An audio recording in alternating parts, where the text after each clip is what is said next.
ओम शांति। आज 3 जुलाई 2022 की अव्यक्त मधुर महावाक्य रिवाज है 10 जनवरी 1991। हेडलाइन है 4 सत्ताओं के बैलेंस से बाँस समान संपन्न और संपूर्ण बनो। अब मुरली सुनते हैं विस्तार से। बाबा ने कहा, आज सर्वशक्तिमान बाप दादा अपने सर्व बच्चों की विशेष शक्तियों को देख रहे हैं। आज के विश्व में विशेष 3 शक्तियां हैं। एक धर्म सत्ता, दूसरी राज्य सत्ता, तीसरी विज्ञान की सत्ता। लेकिन आप ब्राह्मण आत्माओं में 4 सत्ताएं हैं। पहले 3 सत्ताएं तो है ही, साथ साथ चौथी सत्ता है श्रेष्ठ कर्मों की सत्ता। आज के विश्व में इस चौथी सत्ता की कमी है। इसको ही कहा जाता है श्रेष्ठ चरित्र की सत्ता। इन 4 सत्ताओं द्वारा आप ब्राह्मण आत्माएं अपना और विश्व का कल्याण कर रही हो। अच्छी तरह से जानती हो कि चारों ही सत्ताएं हमारे में हैं। चारों ही हैं, वह सिर्फ एक धर्म की सत्ता है। धर्म सत्ता अर्थात सदा श्रेष्ठ सुखी खुशनुमा जीवन जीने की कला। इसको ही धर्म अर्थात धारणा कहा जाता है।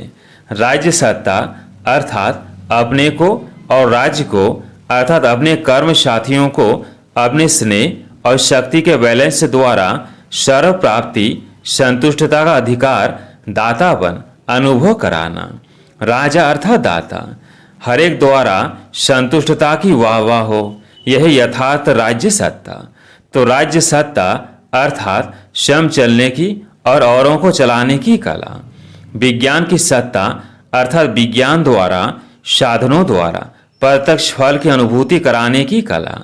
श्रेष्ठ कर्म की सत्ता अर्थात कर्म का वर्तमान फल खुशी और शक्ति अनुभव करना और साथ साथ भविष्य फल जमा होने की अनुभूति होना। इसको कहते हैं कर्म के खजानों की संपन्नता के नशे की कला।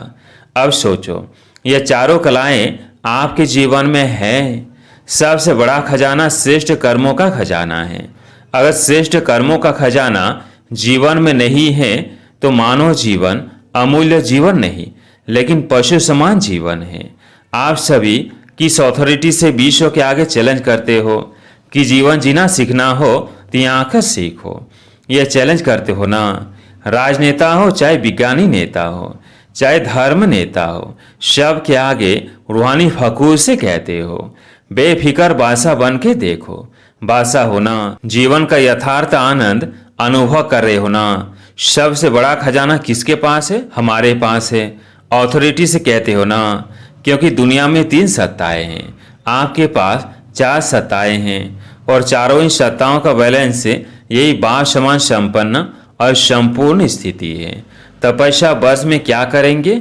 इन चारों सत्ताओं को चेक करना। चारों ही सत्ताओं के आधार से एक रस स्थिति का आसन सदा अचल अडुल रहेगा। तपस्या सदैव आसन पर करते हैं, तो ये 4 सत्ताओं रूपी 4 पांव एक रस स्थिति के आसन को मजबूत करेंगे। हर समय बेफिक्र बादशाह का अनुभव कराएंगे। बादशाह अर्थात अधिकारी और प्रजा अर्थात अधीन रहना पड़ता है। तो आप बेफिक्र बादशाह हो, बेफिक्र प्रजा नहीं हो। राजयोगी हो, प्रजा योगी नहीं हो। इस बेफिक्र बादशाही की निशानी क्या दिखाई देती? जितना अधिकारी उतना ही सर्व के सत्कारी। सिर्फ अधिकारी नहीं, अधिकारी की परख ही सत्कारी से होती है। सुनाया ना कि योग्य राजा की निशानी है सर्व द्वारा संतुष्टता के पुष्पों की वर्षा हो, वाह वाह के गीत हो। ऐसी राज्य सत्ता प्राप्त की है। पहले अपने समीप के कर्म साथी कर्मेंद्रियों को चेक करो कि मुझ आत्मा राजा के स्नेह और शक्ति अर्थात लव और लव दोनों ही सदा ऑर्डर में चलते हैं या कभी कभी मजबूरी से चल रहे हो या मोहब्बत से चल रहे हो, दिखावा मात्र है या दिल से। ऐसे ही सारे दिन की दिनचर्या में अपने कर्म संबंधी या कर्म के साथियों को देखो। उसके साथ सर्व संपर्क में आने वाली आत्माओं को देखो कि मुझ राज्य अधिकारी आत्मा द्वारा कितने % में और कितने संतुष्ट हर्षित रहे। यह राज्य सत्ता की यथार्थ अनुभूति। विज्ञान के सत्ता की चेकिंग कैसे करेंगे? हद का विज्ञान हद की स्तुत साधनों द्वारा सुख आराम की अनुभूति कराते हैं। आपका विज्ञान है योग शक्ति।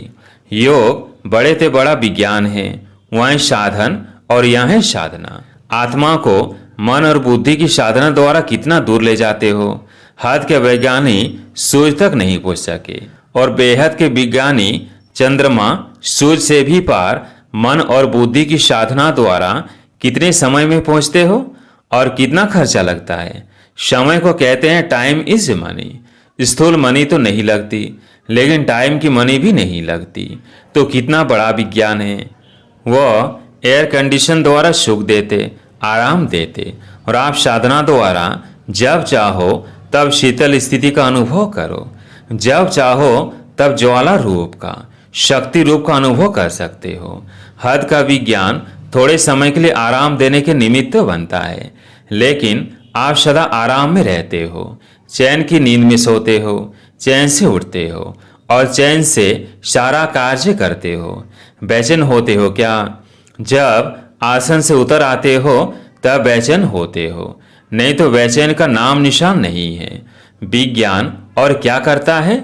मनोरंजन का साधन देता, और आपका मन उदास होता ही नहीं जो हद के मनोरंजन की आवश्यकता हो, क्योंकि उदास तब होते जब मन के दास बनते हो।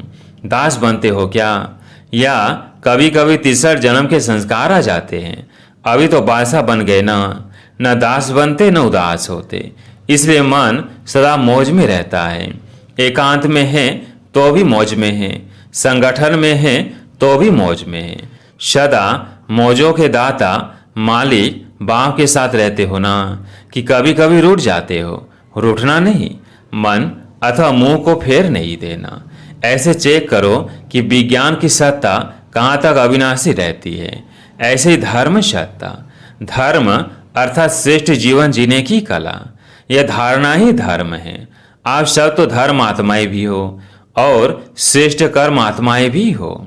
यह चेक करो कि ब्राह्मण जीवन में जी रहे हैं। ब्राह्मण जीवन अर्थात सदा निर्विकल्प, निर्विघ्न, निर्विकर्मी, सदा निराकारी, स्वसाकारी, इसको कहा जाता है जीने की कला, जहाँ कोई हद की इच्छा नहीं, कोई अप्राप्त नहीं। सदा ये गीत गाते रहे, पाना था वो पा लिया, इसको ही कहा जाता है धर्म सत्ता। अब सोचो, चारों ही सत्ताएं हैं, चारों ही पांव एक रस है, या एक छोटा एक बड़ा है। चारों पांव एक रस होंगे तभी अचल होगा, नहीं तो हलचल होगी। तो सुना क्या देख रहे थे? हर एक बच्चे में चारों सत्ताएं कहाँ तक जमा हैं। खुशी से जीने वाले होना, मजबूरी से जी रहे हैं, चलना ही है, इसको जीना नहीं कहते। कभी मरता है, कभी जीता है, कभी सांस रुक जाता है, कभी ढीला हो जाता है, कभी तेज हो, यह कोई जीना नहीं है। अच्छा, किसी बहन को कुछ तकलीफ हुई, सेकेंड में फुल स्टॉप लगाने आता है कि टाइम लगता है? बीती सो बीती, फुल स्टॉप, यही विज्ञान है। विज्ञान भी चीज को मिटा देता है ना। बेहद के विज्ञान की सत्ता से सेकंड में बिंदी लगाना अर्थात फुल स्टॉप लगाना, इसके लिए तपस्या का गोल्डन चांस से मिला है, क्योंकि फाइनल पेपर में चारों ओर 5 तत्व प्रकृति के और 5 विकार सभी मिलकर हलचल में लाने का प्रयत्न करेंगे। अति हलचल में सेकंड में अचल रहने वाले ही पास विद ऑनर बनेंगे। ऐसे नहीं समझना कि लास्ट में एकांत में बैठ पेपर देना है। अति हलचल में अति अचल, यह है पेपर, यही क्वेश्चन आएगा। इसलिए अभी से अभ्यास करो। बाहर की हलचल मन को हलचल में नहीं लाए, इसको ही कहा जाता है विजयी रतन। अच्छा, चारों ओर के श्रेष्ठ धर्म सत्ता वाली धर्मात्माओं को, बेहद के विज्ञान सत्ता वाली साधना स्वरूप आत्माओं को, राज्य सत्ता वाले स्वराज्य अधिकारी आत्माओं को, श्रेष्ठ कर्म सत्ता वाले कर्म योगी आत्माओं को, बाप दादा का बेफिक्र बादशाह बनाने वाले बाप का याद प्यार और नमस्ते। अच्छा, आज टीचर्स ने भी त्याग किया है, सभी टीचर्स पीछे बैठिए, तो त्याग का भाग्य स्वरूप याद प्यार विशेष स्वीकार हो। टीचर्स का काम ही है औरों को आगे बढ़ाना। अच्छा किया, प्रैक्टिकल कर्म करके दिखाया, इसकी मुबारक। अच्छा, डल विदेशियों के भी पत्र और कार्ड बहुत आए हैं, देश वालों के भी कार्ड और पत्र बहुत आए हैं। कार्ड कहाँ रखे हैं? दिल की डिब्बी में संभाल कर रखे हुए हैं। जिन्होंने भी नए वर्ष की विशेष याद प्यार भेजी है। उन्होंने सहित सभी बच्चों को नए वर्ष के हर समय में नवीनता की मुबारक हो। अब विश्व में एक एग्जाम्पल बनकर दिखाओ कि कर्मयोगी स्थिति की क्या कमाल होती है। जो एग्जाम्पल बनता है, ड्रामा में एग्जाम के टाइम उसे एक्स्ट्रा मार्क्स मिलती है। अच्छा, अब सुनते हैं पार्टियों से अव्यक्त बाप दादा की मुलाकात। बाबा ने कहा, बाप के साथ रहने से श्रेष्ठ स्थिति का सहज अनुभव करे हो ना। दिन रात बाप के साथ की अनुभूति करने से सहज श्रेष्ठ अनुभव करते रहेंगे, क्योंकि समीप से शक्ति मिलती है। जैसे साकार में समीप रहना सहज लगता है, ऐसे अव्यक्त में जितना अटेंशन देते रहेंगे उतना सहज अनुभव करते जाएंगे। सभी निरंतर योगी होना। योगी जीवन वाले हो। जीवन निरंतर होती है, 2 घंटे की नहीं होती। जब एक बार अनुभव कर लिया कि बाप मेरा, मैं बाप का, तो अलग कैसे हो सकते। निरंतर योगी जीवन में अतिंद्रिय सुख आनंद की अनुभूति होती है और मेहनत भी नहीं है। मेहनत वाला काम कभी कभी किया जाता है और जो सहज होता है वो सदा कर सकते हैं। तो सहज लगता है या मुश्किल लगता है? माया तो नहीं आती। इस समय नशा चढ़ा हुआ है तो माया दिखाई नहीं देती। फिर वहाँ जाएंगे तो कहेंगे क्या करे, हो गया। निरंतर की स्थिति अच्छी है। एक बाप के सिवाय और ऊंचा है ही क्या। एक ऊंची चीज प्रिय लगती है और दूसरा जो प्यारा होता है वह प्रिय लगता है। तो सबसे प्यारा सबसे ऊंचा बाप ही है ना। तो और क्या याद आएगा। सिर्फ बीच बीच में अपने को चेक करते रहो। थोड़ा भी परसेंटेज कम हो तो उसको बढ़ा देना चाहिए। फिर माया को आने की मर्जी नहीं रहेगी। लेकिन होता क्या है, चलते चलते साधारण स्थिति होती जाती है और समझते हैं याद तो है ही, बोले तो है ही नहीं। लेकिन साधारण होते होते विस्मृति की ओर चले जाते हैं। इसलिए साधारण भी होने नहीं दो। थोड़ा भी परसेंटेज कम हो तो ऐड कर लो, तो सदा ही शक्तिशाली रहेंगे। शक्तिशाली आत्मा के बीच में माया के आने की हिम्मत नहीं होती। माया आए फिर युद्ध करो, इसमें समय चला जाता है और लिंक टूट जाता है। टूटे लिंक को जोड़ना, उसमें निरंतर में अंतर पड़ जाता है। इसलिए साधारण स्थिति भी होने नहीं दो। इस गलती में नहीं रहो कि बाप की याद तो है ही नहीं, लेकिन सदा याद स्वरूप है। याद स्वरूप अर्थात शक्तिशाली। कभी कभी काम, क्रोध, लोभ, मोह बड़े विकार नहीं आते हैं, लेकिन अपना ही स्वभाव या अपना ही संस्कार साधारण स्थिति बना देता है। यह अलबेलेपन के रूप में माया आती है। स्टडी रोज करते हैं, मुरली भी सुनते, सेवा भी करते, लेकिन जैसा होना चाहिए वैसे नहीं चल रहे हैं। लेकिन स्पीड क्या है, चलने के साथ स्पीड भी अच्छी हो। बाप सभी बच्चों को सदा ही ऊंच देखता है और सदा ही ऊंच देखने की शुभ आशाएं रखता है। अच्छा, सभी श्रेष्ठ कर्म करने वाले कर्म की सत्ता वाले होना। श्रेष्ठ कर्म की पूंजी जमा है ना।